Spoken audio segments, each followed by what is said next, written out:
Olá, pessoal. Estamos iniciando mais um episódio do nosso podcast Cotidiano e Direito.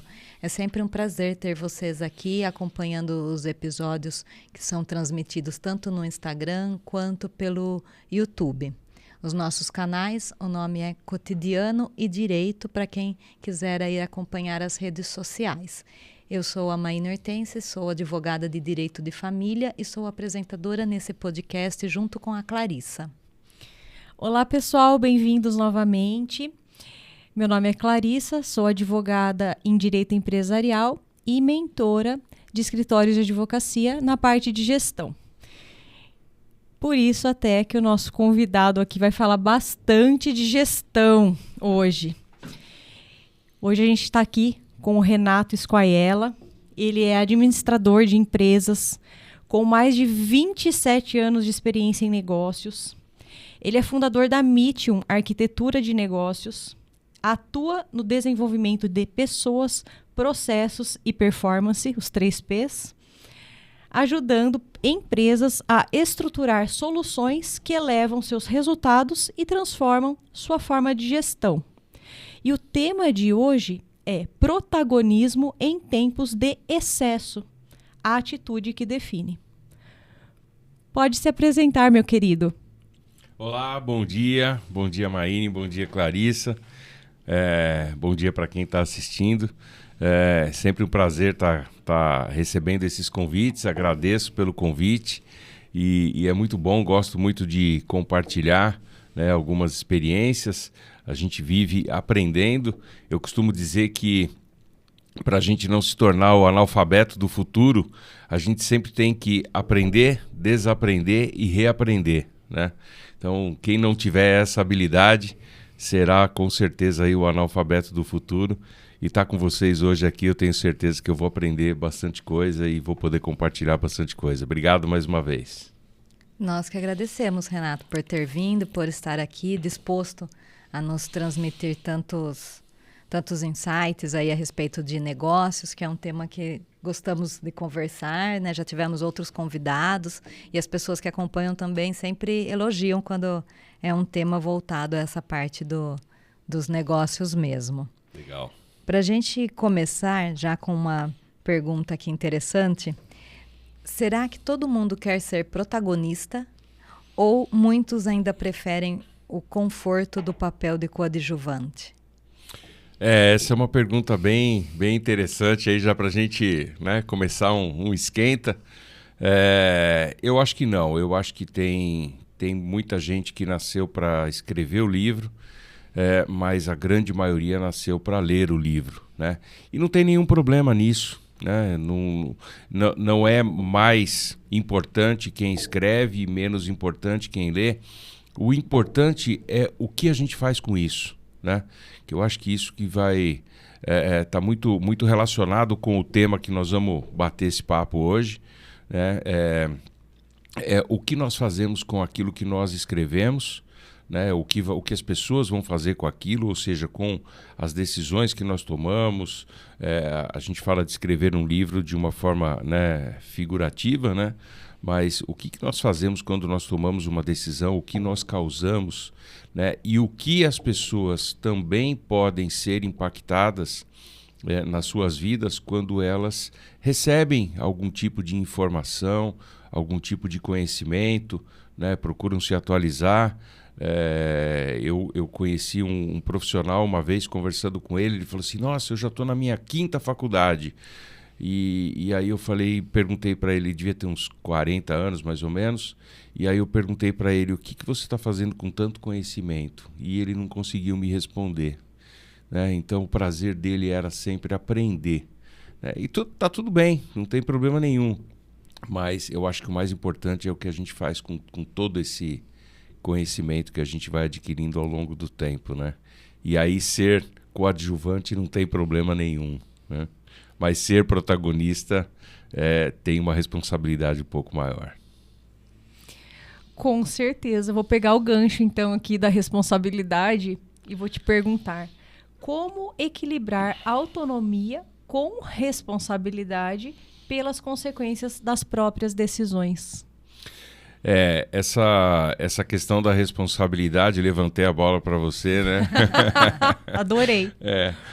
Essa questão da responsabilidade é muito importante, porque os papéis no mundo, né, cotidiano, os papéis eles vêm, eu não digo que perdendo a sua essência, mas ela vai ficando cada vez mais nebulosa, cada vez mais difícil de entender os reais papéis dos profissionais. Agora estou entrando no mundo corporativo, né?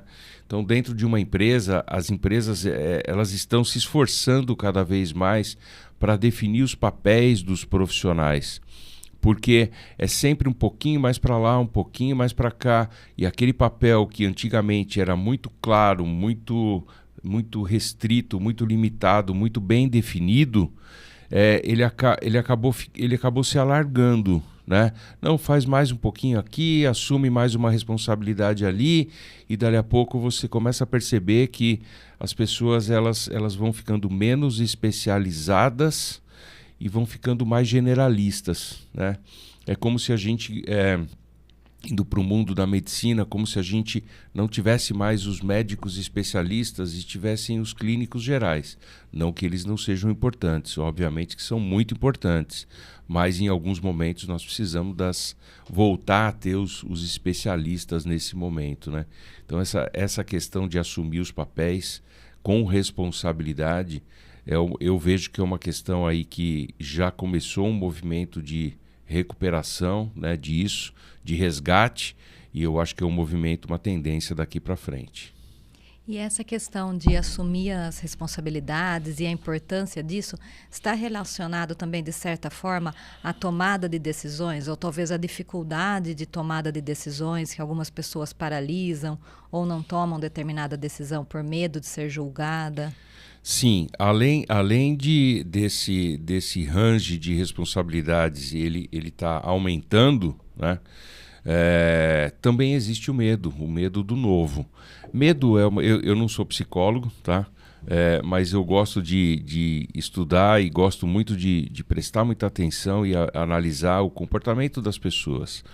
O medo é uma sensação que ela é inerente ao ser humano, né? Ele sempre vai existir.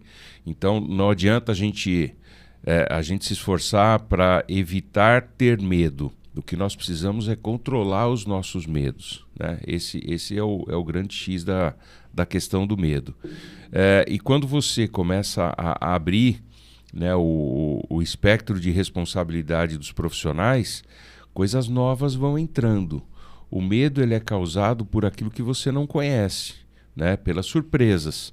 Quando você tem um tempo maior para se preparar para aquilo que você vai absorver, ou seja uma atividade, seja uma equipe, eu dou muito treinamento de liderança, né? E os líderes falam assim, mas eu não sei como que a minha equipe vai reagir. Então estuda a sua equipe, né? Organiza uma forma de você avaliar quem são as pessoas, como que é o comportamento das pessoas. Não pensa que liderar é chegar lá e mandar fazer e esperar que todo mundo entenda a mesma coisa.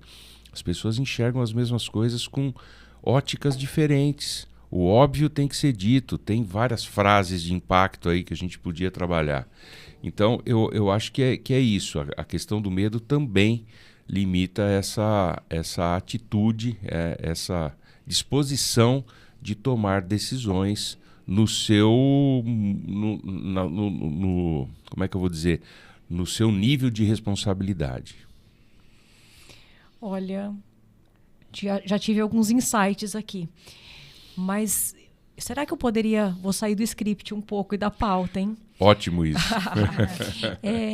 Será que a gente poderia dizer, então, que comandar é diferente de liderar? Não tenha dúvida, né? Liderar hoje, e como eu falei, a gente acaba trabalhando nessa questão de liderança, porque como a Clarissa colocou, né? Como você colocou no começo, a gente trabalha nos 3 P's. Então, processos, pessoas e performance. Então, não adianta eu ter processos bem estabelecidos se eu não tenho pessoas bem preparadas, né? E tudo isso tem que levar à performance, eu tenho que medir esses resultados para que as pessoas se sintam cada vez mais estimuladas, motivadas e que eu possa corrigir os processos de acordo com os resultados que isso está gerando. Equilibrar esses 3 P's é fazer gestão, né? E aí voltando à sua pergunta, capacitar pessoas não é dar uma apostila, dar um livro ou dar um treinamento. Eu costumo dizer que o que as pessoas comumente chamam de treinamento, né? O treinamento é no dia a dia delas, né?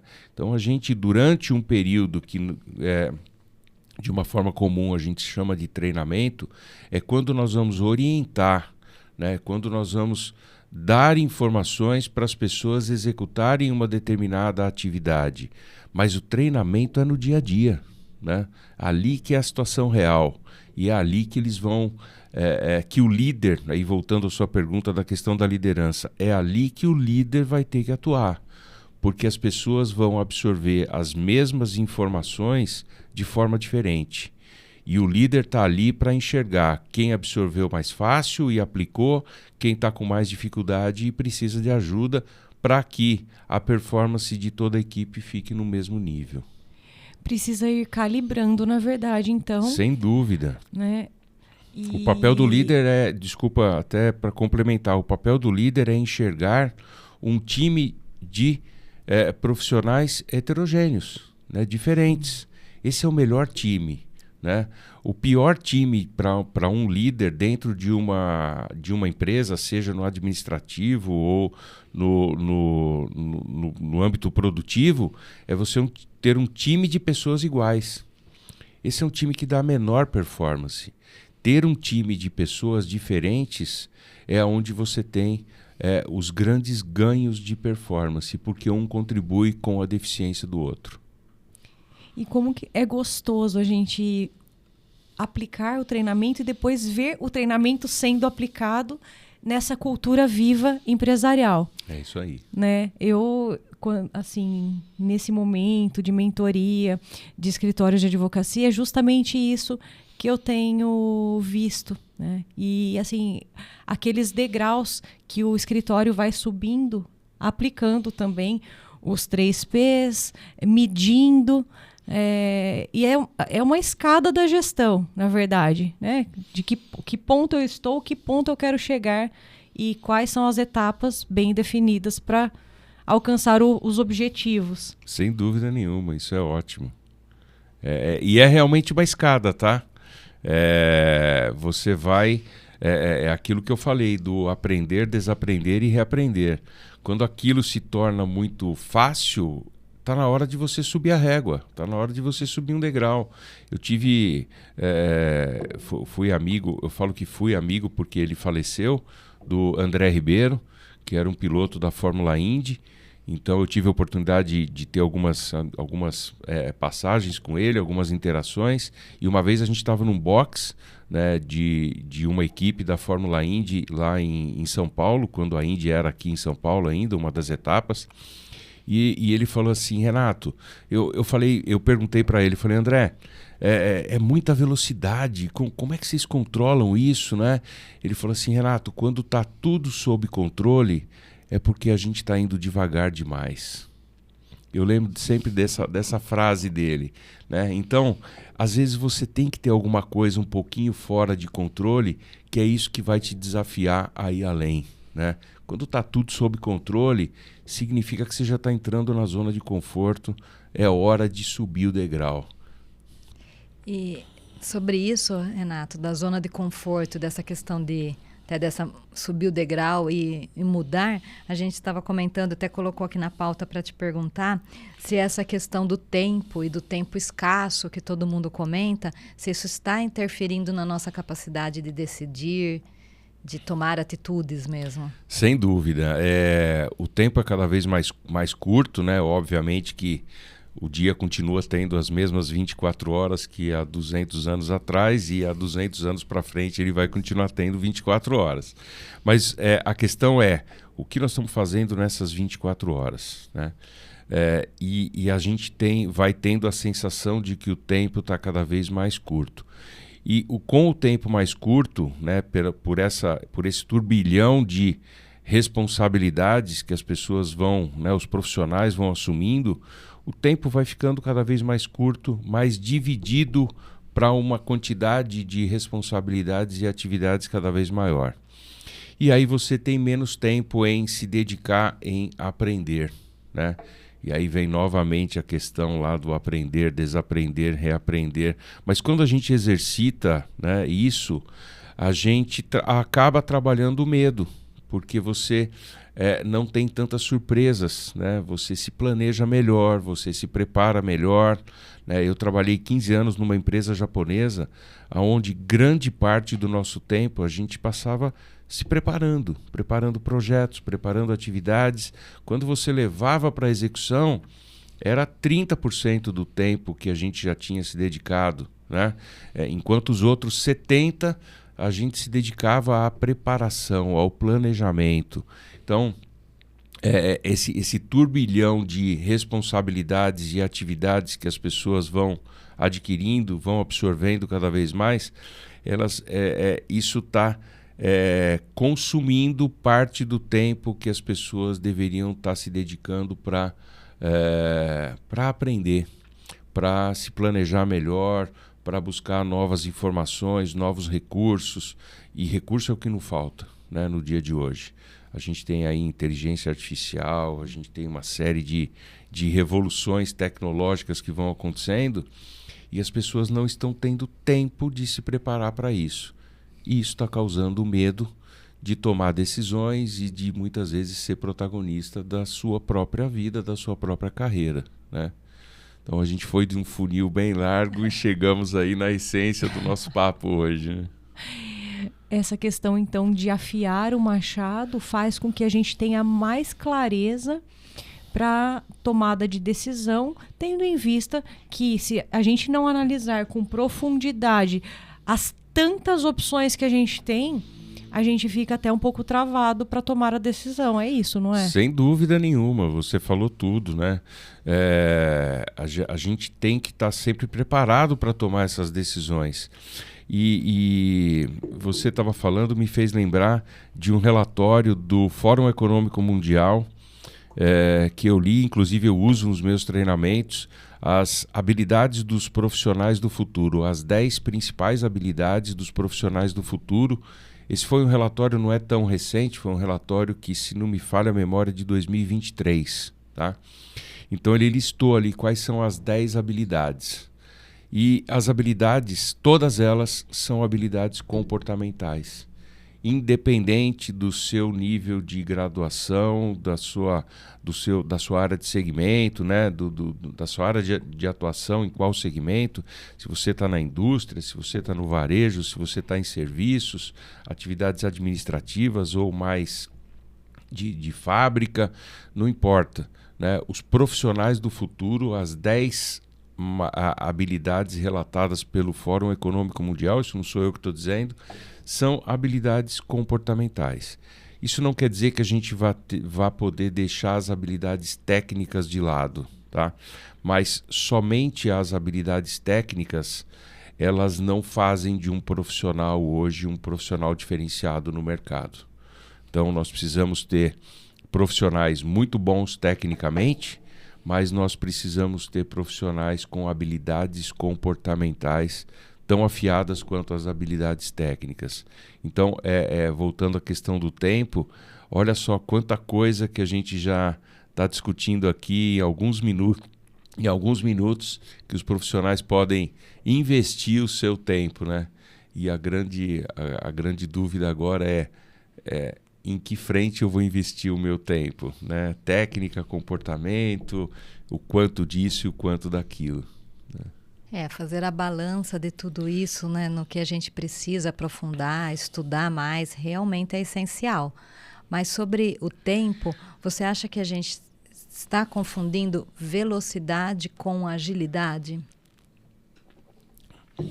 Essa é uma questão bem interessante. Daria para a gente falar disso aqui 4 horas, né? Uma manhã toda falando de agilidade e velocidade. Sim, existe uma confusão,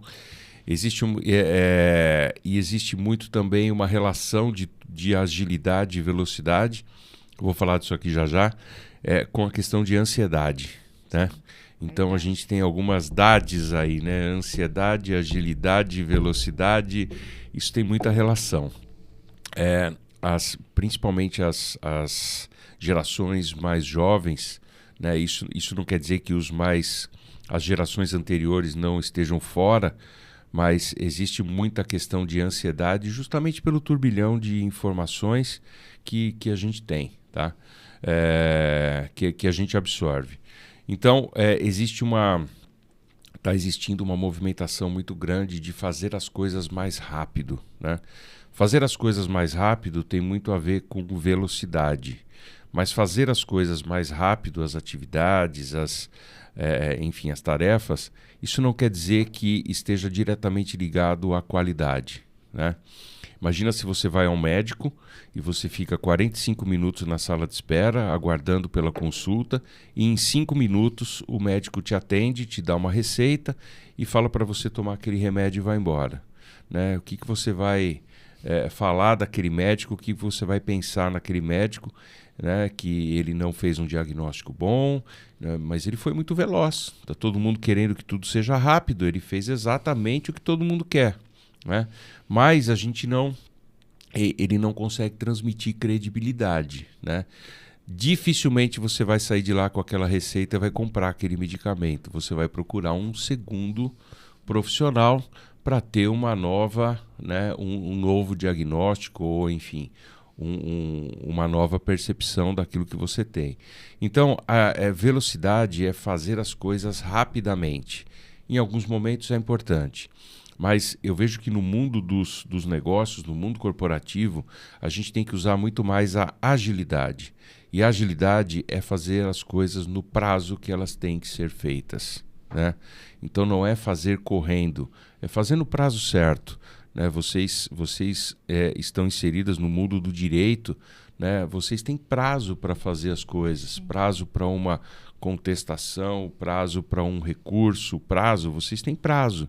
Você não precisa fazer no primeiro dia do prazo, mas também cuidado para não deixar no último, mas pode fazer até o último dia, até a última hora, né? Então, eu acho que a grande reflexão é não fazer tudo com uma velocidade muito alta, né? Porque eu posso estar perdendo muito em qualidade, mas fazer isso no prazo que aquela tarefa, que aquela atividade determina que seja feita. E aí eu prezo um pouco mais pela qualidade, pelo aprendizado que a gente estava fazendo, que a gente estava falando agora, né? Buscar, como é que eu vou dizer? Buscar informações, né? Aprender sobre aquilo, estudar aquilo, né? Antes de executar. Então tudo isso tem um prazo para ser feito, né? Mas sem dúvida nenhuma, no dia de hoje se confunde muito agilidade com velocidade. Tudo virou urgente, tudo é para ontem, né? E nem tudo na essência é para ontem, nem tudo é urgente. Mas é um baita de um desafio. Uau! Eu queria voltar um pouquinho, porque a gente está falando de velocidade, de agilidade, falamos aí das soft skills também, mas eu vejo assim, até com a gente, né? Às vezes a gente tem algum colaborador que acaba, diante de tantas coisas para fazer no dia a dia, ele acaba sofrendo ele fica paralisado. E aí, o que você vê disso? De repente, é uma pessoa que tem muito medo de errar ou ela tem muito medo de ser julgada? Essa questão do medo, a gente volta na questão do medo, né? Sim. Então, o medo de fazer errado, o medo de ser julgado, o medo de ficar exposto. Então, a gente tem as redes sociais aí hoje que expõem muito a vida das pessoas e assim, a culpa não é da rede, né? Porque a rede social, ela não te expõe por conta própria, né? É você que se expõe na rede social, tá? Mas quase que virou uma regra hoje, né? Quem não tem uma rede social, quem não está presente em uma rede social, e aí a gente tem várias, parece que está fora do contexto, né? E eu conheço pessoas que simplesmente falam assim, não, eu não tenho rede social, eu não atuo com rede social. e a gente até estranha. Mas isso acaba expondo mais as pessoas. Quando você expõe, né, quando você se expõe, normalmente você se expõe em situações positivas, em coisas boas.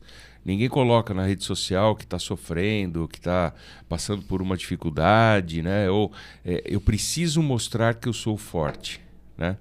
Então, voltando a essa questão de tomar decisões, né? O medo de decidir, eu acho que sim, ele está muito relacionado ao medo de ser julgado, né? Porque você vai se expor, né? Inevitavelmente hoje você vai se expor, né? E o medo de tomar as decisões erradas. Nem todo mundo vive só de acertos, né? Aliás, as pessoas não vivem só de acertos. Então, os profissionais, estou falando isso na vida pessoal, na vida profissional, a gente vive de decisões. Nós tomamos decisões desde o primeiro minuto que nós acordamos.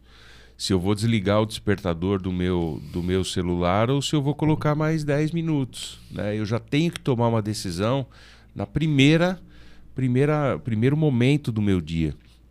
Então, essas decisões que nós temos que tomar, elas causam esse medo justamente pela exposição e pelo julgamento que os outros vão ter. E certamente isso vai acontecer, tá? É saber lidar com isso. E principalmente saber lidar da seguinte forma: os outros têm o mesmo problema que eu. Todos temos os mesmos problemas, né? E eu acho que a grande dificuldade é achar que aquele problema acontece só comigo. Então isso causa um desgaste emocional muito maior, né? E enxergar que aquele problema ou aquela dificuldade acontece com grande parte das pessoas, para não falar em 100%, algumas mais, outras menos, alivia um pouco, né? Então isso ajuda um pouquinho. Então, para lidar com esse medo do julgamento, seria dessa forma, a gente enxergando que as outras pessoas também passam por essa situação. Eu pergunto porque a gente aprendendo a lidar com o medo do julgamento e como agir com coragem mesmo com esse medo. Exatamente, essa questão da coragem, né? O medo e a coragem. A coragem a gente alimenta, de novo, eu não sou psicólogo, tá? Mas, enfim, situações que a gente passa durante a vida. Eu tenho 55 anos, já passei por bastante coisa que me fizeram aprender algumas coisas. Mas eu vejo que a coragem a gente alimenta, né, se capacitando, né? E também vendo que as outras pessoas passam pelas mesmas dificuldades que eu passo. Então, uma vez eu fui convidado para fazer uma convenção, para fazer uma apresentação numa convenção, e de umas 2.000 pessoas. Isso me deixou... Era a primeira vez que eu ia fazer para tanta gente assim. E aí uma pessoa mais madura, né, que já tinha uma certa experiência, percebeu que eu estava assim, um pouco mais tenso do que normalmente eu fico, né? Eu estou acostumado a fazer palestras, a dar treinamentos para bastante gente, várias vezes, numa semana às vezes, mas com um público maior, num evento um pouco mais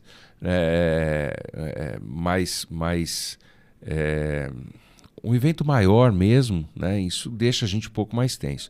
E essa pessoa veio para mim e falou assim: escuta, você está meio nervoso, meio ansioso? Eu falei: eu estou um pouco tenso, primeira vez que eu vou fazer uma palestra para tanta gente.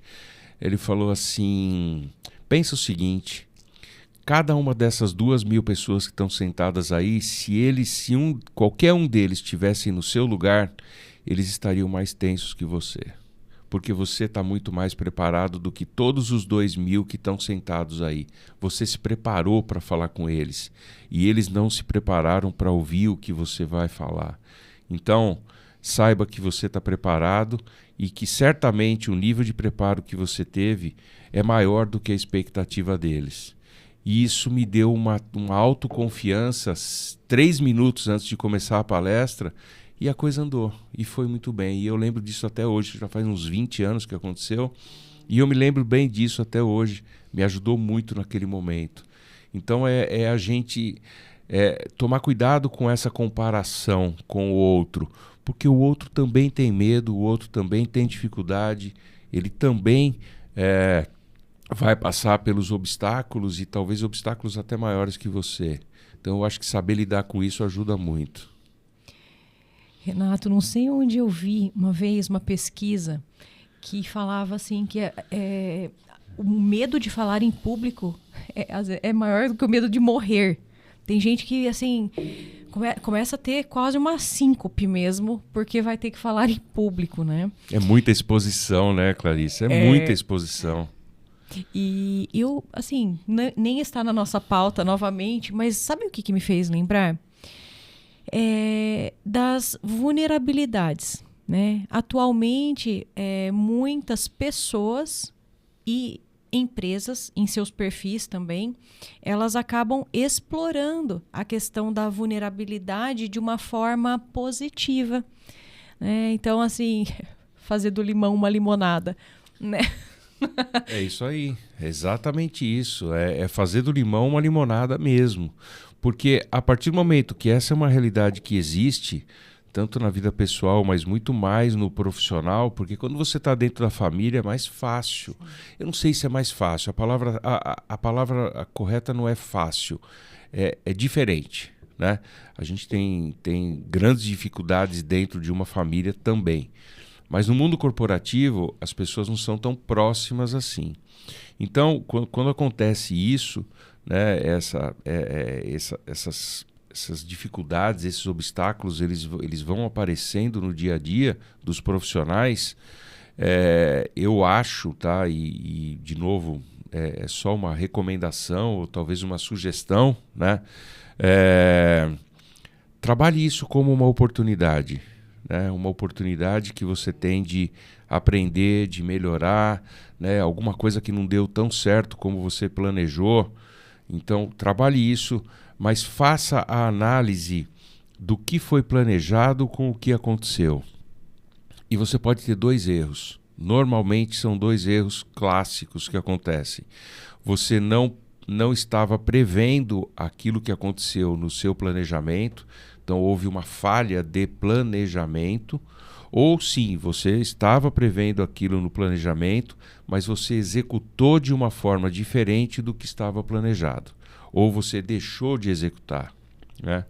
Então, eu me lembro muito, muito bem, isso faz com que você aprenda a fazer gestão, né? Fazer gestão de processos, de pessoas, planejar, executar, e tem a terceira etapa, que é avaliar, que é justamente o P de performance. Avalia o resultado, né? E de novo, a gente volta na questão do tempo. As pessoas vão executando, algumas vezes planejando, mas nunca avaliando o resultado que deu. E aí eu não sei se foi bem, se foi mal, eu vou fazendo por erros, por acertos. Tem hora que eu percebo que o resultado foi um pouco melhor, e aí eu já parto para o segundo plano, plano B, plano 2, plano 3, plano 4, plano 5. E aí às vezes eu me deparo com uma situação de... A gente trabalha muito com planejamento estratégico, né? Às vezes a gente está no meio de um período, de um ano, e eu falo assim, vamos planejar o segundo semestre, né? Os profissionais, não, vamos planejar o segundo semestre. Eu falo assim, como é que foi o resultado do primeiro trimestre? Você está falando do segundo semestre, eu quero saber como é que foi o resultado do primeiro tri, ou do primeiro mês. Não, deu tudo certo, a gente fez tudo o que precisava fazer. Eu falei, legal que vocês fizeram tudo o que precisava fazer. Agora, o resultado desse monte de atividades que vocês fizeram, ele foi de acordo com o planejado? Né? A gente precisa avaliar isso, porque senão eu vivo executando e deixando o resultado, né, do jeito que a vida me levar. Né? A gente entra no modo Zeca Pagodinho, né? Deixa a vida me levar, entendeu? E não é assim, principalmente no mundo corporativo. Então a gente tem que medir o resultado. E isso é muito difícil, isso leva tempo, né? Então, eu me lembro de algumas passagens em algumas empresas, né? Eu não trabalhei em muitas empresas nesses 27 anos, Eu trabalhei em 3 empresas e sempre trabalhei com formação, desenvolvimento, planejamento estratégico. E numa das empresas que eu trabalhei, uma empresa japonesa, cada vez que a gente ia pensar num plano seguinte, né, o diretor sempre falava assim: antes de pensar no plano seguinte, eu quero saber qual foi o resultado do plano anterior, desse que nós acabamos de fazer, né? O que deu certo, o que deu errado. E muitas vezes a gente era obrigado a justificar, até vendas, né? Quando eu atingisse mais do que 20% do meu plano de vendas, eu tinha que justificar. Da mesma forma como se eu não tivesse atingido a meta de vendas, né? Fiquei lá 90%, 80% da meta. Tem que explicar porque você não atingiu a meta. Quando ficava acima de 120, tinha que explicar também, porque certamente você ou fez atividades que não estavam planejadas, ou você errou no planejamento, né? Então tudo isso tem que ser corrigido, os 2 lados, né? Avaliar os resultados é muito importante. Sim, toda essa análise tem que ser feita e é muita coisa mesmo para as empresas observarem, né, Renato? Esse é o grande desafio da gestão. Sim. Ser gestor é saber lidar com tudo isso no dia a dia. Além das pessoas, né? Sim, que é uma parte grande e importante desse trabalho. Renato, mas gostaria de fazer uma pergunta direta para você. Qual foi a última vez que você tomou uma atitude ousada e o que aprendeu com isso? Nossa,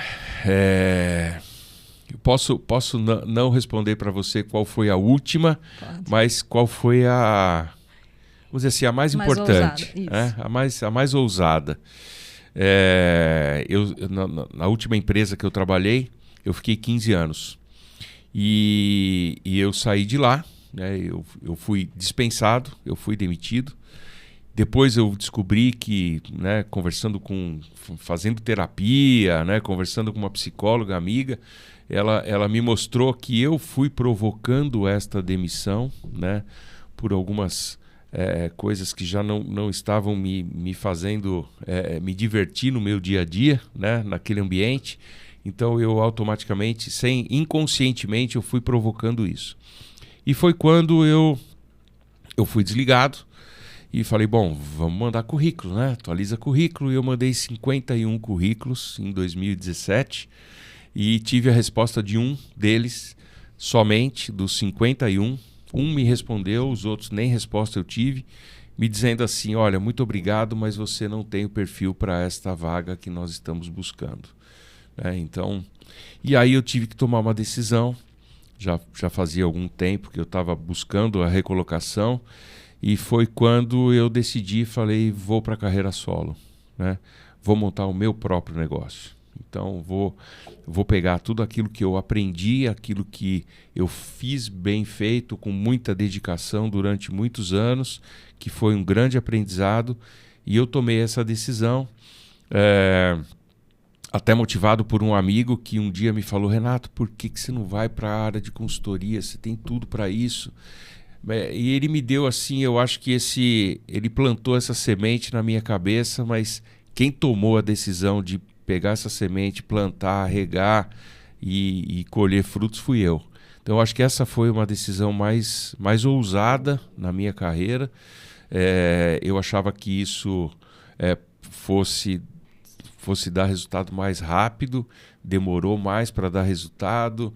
Em 2019, 2020 veio pandemia, quando a coisa já estava começando a se estabilizar depois de você constituir uma empresa, constituir um negócio. 2 anos depois as coisas parece que começam a se estabilizar, aí veio pandemia, aí enfim, uma série de coisas, sucessões de fatos, né, e acontecimentos que foram se desenrolando, mas hoje eu vejo que foi a decisão mais ousada, talvez tenha sido a mais difícil, porque envolve todo o lado profissional, mas envolve o lado familiar também, né, padrão de vida, tudo isso, mas eu acho que foi a decisão mais assertiva. Hoje Hoje eu falo que eu não sigo mais a carreira solo, porque eu tenho uma equipe que trabalha comigo. Então aquilo que não começou como uma carreira solo foi sendo planejado, foi sendo desenhado para constituir num negócio, né? E hoje eu tenho que aprender a dividir, né? Eu aprendo todos os dias a desaprender algumas coisas que eu fazia e reaprender outras, e principalmente a dividir decisões, a dividir aspectos dentro da minha empresa, da Meetium, né? Como eu falei, eu tenho uma equipe, então eu tenho que saber dividir meu tempo, eu tenho que saber delegar, eu tenho que dividir recurso, dividir ideias, aceitar que os outros tenham ideias melhores que a minha, né? E isso é muito importante e, enfim, é assim que eu venho me divertindo todos os dias. É isso mesmo. A gente nunca pode, né, entre aspas, desprezar os pequenos começos, até porque, veja, olha que interessante, nesse pequeno começo, você trouxe tanto conhecimento e tanta aplicação desse conhecimento que você teve somente que redirecionar tudo isso, né? É verdade. Para empreender. Então, é isso aí. Porque você já tinha algo que precedia tudo isso. Você já era um consultor. Tanto é que as pessoas falavam, viu, abre a sua consultoria. Então você já era enxergado tal como consultor. É isso aí, né? Sem dúvida. Então, olha que interessante. Sabe que essa questão de mentoria para mim foi assim também. Até na terapia também falando, o meu terapeuta falou para mim, que até já veio aqui também, que é o Luciano. Luciano, aqui também tem um Luciano. Ele falou, só faz sentido você seguir por esse caminho não quando você quiser, mas sim quando efetivamente alguém te procurar para isso. E aí um procura, outro procura, outro procura, outro procura. Eu falei, Luciano, sabe aquele negócio que a gente conversou lá atrás? Tá acontecendo isso. As pessoas estão me enxergando assim já. É isso aí. Foi por isso, não foi algo assim que... Porque se a gente força, a gente ainda não é... Concorda? Não dá certo. Eu tentei uma atividade solo como representante comercial há uns 25 anos atrás e não deu muito certo. Mas depois eu olhei, né, olhando para trás, depois de alguns anos, eu não estava preparado para aquilo. Aquilo não era o que... Primeiro, eu fazia não me divertindo, né? Eu fazia muito mais por necessidade, por obrigação. Então, dificilmente essas coisas dão certo quando a gente faz dessa forma, né? Mas eu queria só resgatar uma palavrinha que você disse aí, empreender, né? Empreendedorismo. Eu vejo de uma forma, e quem não vê dessa forma também está tudo certo, né? Mas eu vejo como empreendedorismo não é você ter o seu próprio negócio, é você fazer aquilo que só você faz muito bem feito, né? Se a gente pegar o conceito de ser empreendedor, não está dizendo que você tem que abrir o seu próprio negócio. Olha, peça demissão do seu emprego hoje, abram o seu negócio e você vai ser empreendedor. Ser empreendedor é fazer algo difícil, fazer algo que esteja sujeito ao risco de dar certo ou não, né? E algo que a maioria das pessoas não está disposta a fazer, né? Isso é ser empreendedor.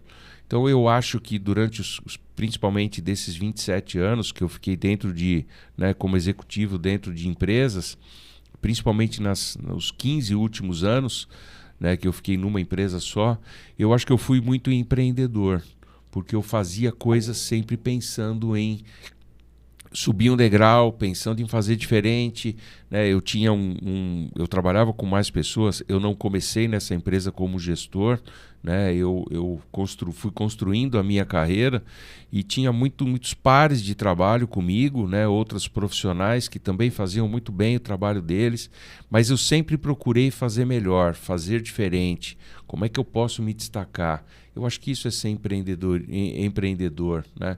Você não precisa sair do seu trabalho, sair do seu emprego, montar o seu próprio negócio para ser empreendedor. Eu sempre fui empreendedor, mesmo sendo colaborador, sendo funcionário de uma empresa. Então eu acho que esse é um preconceito que eu acho que existe muito na cabeça das pessoas. Renato, é ótimo. Estamos aprendendo muito com você. Eu também. Mas pelo nosso tempo aqui, já caminhando para o final, queria te fazer uma última pergunta. Se você fosse dar um conselho para alguém entre agir e pensar, o que você diria? Pense primeiro antes de agir. Eu acho que esse é o grande conselho. E consiga tempo para pensar. Né? E pensar não é simplesmente pensar no que você vai fazer. É pensar no que você precisa se preparar para fazer, né? Para o agir. Né? Como eu preciso me preparar, qual resultado eu pretendo, né, com aquilo e como me preparar para atingir aquele resultado. E um outro ponto muito importante também, pense nas consequências que isso vai trazer. Né? Não só para você, mas para outras pessoas, para outros departamentos dentro da sua empresa. Né? Dentro de uma empresa, os departamentos eles devem se interagir. Né?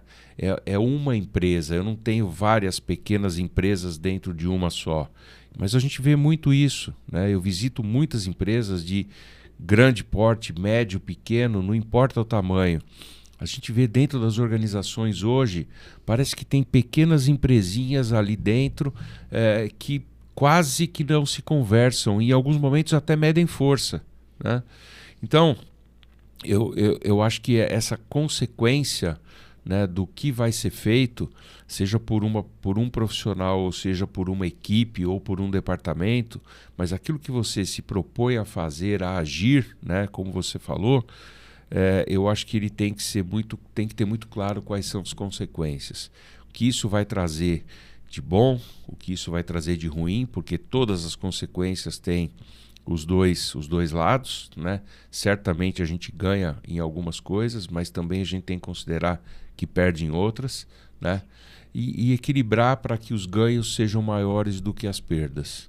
Né? Então, pensar na preparação, no que tem que ser feito e nas consequências que aquela ação vai causar, é uma forma de se preparar muito antes de agir. E quando isso acontece, ele é executado dessa forma, o agir ele é muito mais simples, ele gera muito menos medo, porque você já está preparado, já está estudado, já tem todo o plano, né, de ação. Então, a gente, como eu falei, a gente trabalha muito com planejamento estratégico, e no planejamento estratégico a gente faz exatamente isso. Né? Esse processo faz com que a execução, o agir da sua pergunta, ele se torne muito mais simples e muito mais objetivo. Eu não gosto de usar a palavra fácil, porque eu acho que tudo que é fácil não é muito bom. Então, ele se torna muito mais simples e muito mais objetivo de ser executado. É isso. Simples assim. Perfeito. Excelente. Quero te agradecer, viu, por estar aqui conosco. E foi muito, muito enriquecedor. Né, Má? Concorda? Sim, com certeza. Acho que a gente vai ter que marcar um segundo bate-papo. A hora que vocês quiserem. Eu que agradeço pela oportunidade. Eu gosto muito desse bate-papo. Parabéns pela iniciativa, né, de promover isso. Vocês sabem levar isso muito bem, deixam a gente bem à vontade, e é por isso que dá tão certo assim. Obrigado aí pela oportunidade, pelo convite. Nós que agradecemos, Renato. Agradecemos também mais uma vez todo mundo que acompanha aí os nossos episódios, e também aos nossos patrocinadores que estão conosco aí desde a primeira temporada do podcast, que são as empresas Extintores Brasil e Master Immigration. Obrigada pela audiência de vocês mais uma vez. Vem com a gente.